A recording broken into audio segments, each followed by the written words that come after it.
You get an I want to alert push when the they leave stop? meeting part, but okay, got it. Nice try. Okay, I am Derek with No Dog Left Behind, and this is episode 27-ish. Confirm that, of the Everyday Dog Show with our special guest today, Janelle, one of our staff members, associate trainer in training, and also she's taking the lead here pretty soon with helping out a lot with our daycare operation, which is where she is live and on the scene right now at No Dog Left Behind's puppy training and daycare. But it's nap time, so it's pretty quiet. Hopefully. And it's dark. Hopefully quiet, yes. Well, we'll see. There's a few little squeakers back there, but if you hear some barking, it's because she's actually at a daycare, and there is 10 dogs there or so. 11, anyways, yeah. So today we wanted to bring Janelle on to make her feel super uncomfortable in a live video. Yeah. But anyways, essentially, she's been busy in the background doing a bunch of stuff, and I'm wondering if you would be willing and interested to tell us a little bit more about what you've been busy doing. Yeah, so when I'm not at daycare, I've been busy working alongside with Jen, our administrator, creating puppy raiser packages, if you will, for our service dog prospect puppies that are coming into our program. So there's been a lot going into that, and we've kind of been creating it as I have one of our service dog prospects in my house right now, Mr. Chip. He's a little sweetheart.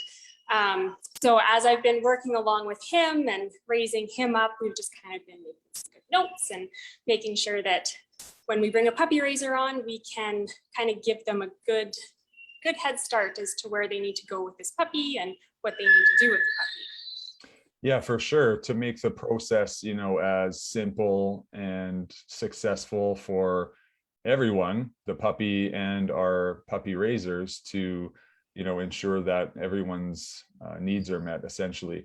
Now, puppy raiser package that she's talking about for the service dogs is just when we have someone volunteer to raise a puppy for us for approximately like 4 to 5 months, from about 8 weeks to 6-ish months, because it really helps to minimize the cost for our recipients, because it's so much work and money goes into training a service dog, and 18 months to 2 years worth of training, living with trainers, vet bills, food bills, training bills, all the things add up to a lot. So we can minimize some of that cost by asking people to help us if they have the room, interest, and time and ability to follow some simple processes of raising a puppy for us. So Janelle's been busy, getting our packages put together to support our puppy raisers as best as possible. And we're, very grateful for that. So Janelle, if you could tell me about who you got with you. No one can see, but maybe if you could pick his thick behind up and potentially show that Janelle has an entity with her, I should say. Not so little anymore. So who's this? This is Mr. Duke. Oh, so, Mr. Duke. How old is he now? Duke is about 5 months old and just a little bundle of love. Not so little anymore. So he came pretty little, but now he's getting pretty big. So Duke is actually being puppy raised by a very kind, generous client of ours that took the leap and was willing to assist us with raising him, following our processes and principles. So we're really grateful for that. And he's doing famously with his training. So he'll go on to his next, home with one of our trainers here in the next month or so, which is exciting to, help him progress, through the process. Because basically we just we try to do everything right, and then we just keep pushing them forward if they're ready for it, and if they can meet or exceed our expectations. We're like, yes. Sometimes they don't. Sometimes we just have to find a different area for them, whether that's just a regular home or whatever. But nevertheless, it's just a really great program for you to join if you're interested and volunteer some of your time because it's, like I said, really beneficial for our recipients, but it's also, if you want to learn a lot more about, appropriately training and raising a puppy, we give you all the tools to do it. And also like assistance classes. Basically, we just want to put you on autopilot, being like, hey, do these things at this time. And you're like, okay. And then you go and do them. And it's not like tons of investment of time or anything. Is there anything that you wanted to add about the program or what we're doing or relating to this? Yeah, so basically what we're putting together is you'll get, like Derek said, access to our puppy class and puppy daycare, like Duke here today. Duke, hey, sorry. That's okay. Getting into the garbage. We put together a puppy exposure checklist. So we ask that you take the dog out and expose them to as many things as possible in that critical period where they need to become desensitized to things and not be scared of things. So potentially when they're out on their jobs later in life, they just kind of easily go through things and aren't easily startled and all that. So we're going to try to guide you through that step by step and just make it as easy as possible for you. For sure. And Janelle brought up some good points too, because you also get access to our Puppy Einstein program as a puppy raiser, which is a 6-month program that has like 20 modules of guides of like week by week, step by step training to make it as simple as possible. It's not like tons of work. It's just like, hey, do this now. Hey, do that now. And then also there's weekly Zoom calls that you can attend to ask trainers questions when you have them. If you need a little bit more support or guidance or understanding about a particular thing. So we've tried to hit all sides of things to make sure that you have everything you need to proceed, which included, like was mentioned, the 6 weeks of puppy classes, 6 weeks of adolescent classes, and like 1 or 2 rounds of our 6-week daycare program. Right. So even if you're gone and you're busy working one day, it's like the dog comes to daycare and gets trained by us and gets to socialize and play. So the onus is not entirely on you to, do all the things. But anyways, we're very grateful. I want to do a special shout out to Diane. I won't say her last name just in case she doesn't want me to, but she's been puppy raising one of our dogs, and the dog has been doing well, and he's going to go on to his next leg of his training journey soon. And I'm really grateful that she stepped up and helped us with that, because it was incredibly beneficial for all parties for that to happen. So I appreciate the time you took out during nap time and your little bit of quiet time for today to chat with me and feel potentially uncomfortable. But you did a great job. So thank you for coming on, and you are free from this call. All right. Sounds good. Thank you, Derek. You're most welcome. Good day. You too. Bye. Bye.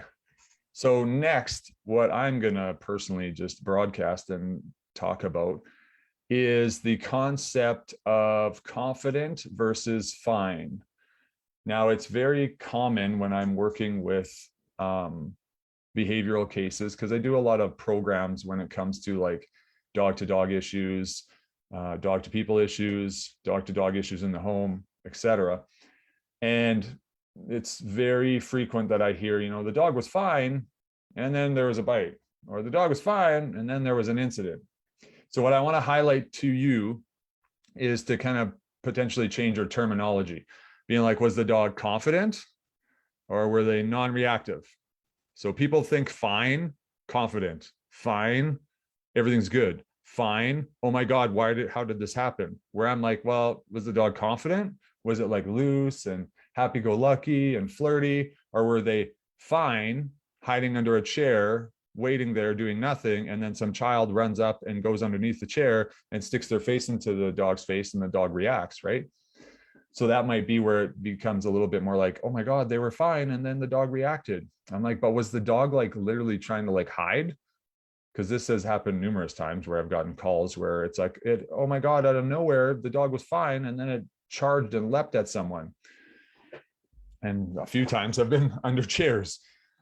So what I want you to be mindful of when you're watching your dog's behavior around friends and family and parties or whatever is the dog confident and loose and curious and flirty, or are they fine, meaning are they non-reactive? Because if they're non-reactive, then you have to, and you're missing those like friendly, like loose kind of postures, then what you're actually unintentionally missing is subtle stress signs. So I'll mention this quick little statistic from a study that was conducted in the States between 5 to 9-year-old children who got bit by dogs that resulted in an emergency room visit. So obviously it was bad enough that they had to go seek medical attention. It wasn't like a scrape. And for those cases, 95% of those children who got bit were under parental supervision. So one might deduce, well, you'd think that the parents weren't supervising the dogs and the kids were doing inappropriate things, and the kids got bit because they were sitting on the dog, pulling its tail, poking its eyeballs. And that's not actually the case. The case is most of the time, 95% of the time, the dogs were actually being supervised by parents in the same room, but the parents didn't know what they were seeing. They didn't realize the dog was actually unsure, insecure, feeling threatened or fearful, etc., because they were fine.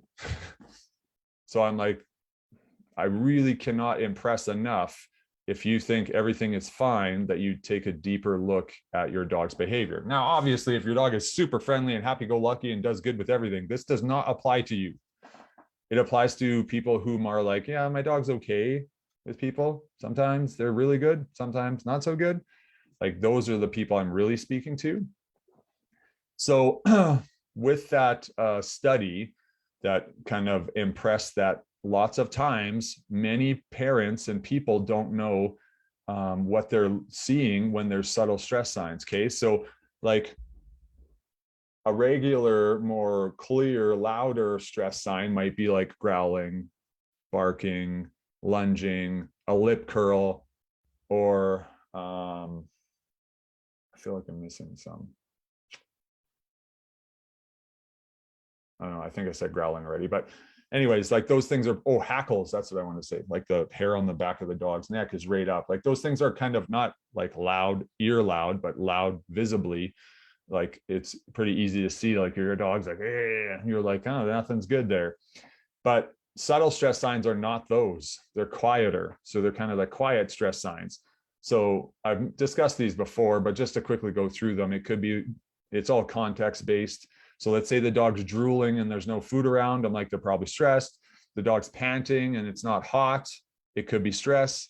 The dog's yawning and they didn't just mirror you yawn. It's probably stress.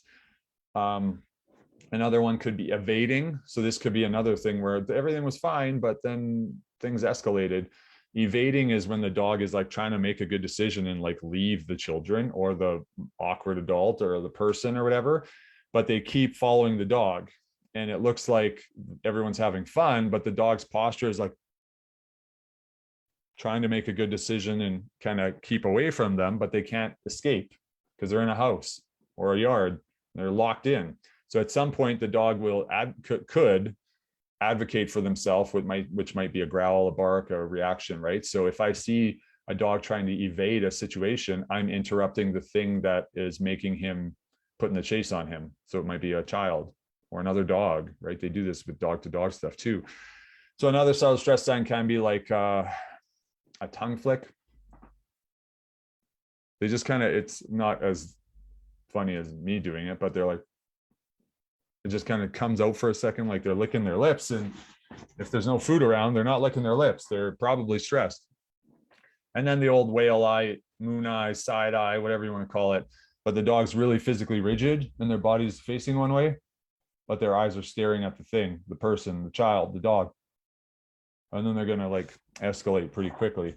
So those are more subtle stress signs that you can look out for when you're watching confident versus fine. Another thing I hear about and see is my dog's fine on walks, but doesn't like people in our house. I'm like, okay, so are they confident on walks? And they're like, what do you mean? Well, I'm like, well, do they look like happy-go-lucky and silly and flirty and like someone walks by and they're like, oh, what's up, friend? And they're kind of curious. Or are they like either one, really rigid kind of like looking around a lot when people are there, or are they barking or growling at people, or are they completely avoiding them?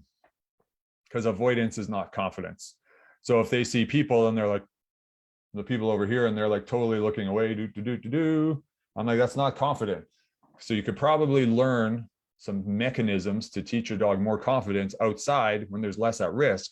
The reason the dog's more threatening in your home towards strangers is because the proximity is closer. People are closer, but also the dog might expose more of its feelings and regular self in their home because they've got, backup or support or however they're perceiving, where they just feel more confident to be threatening in their environment versus on the street.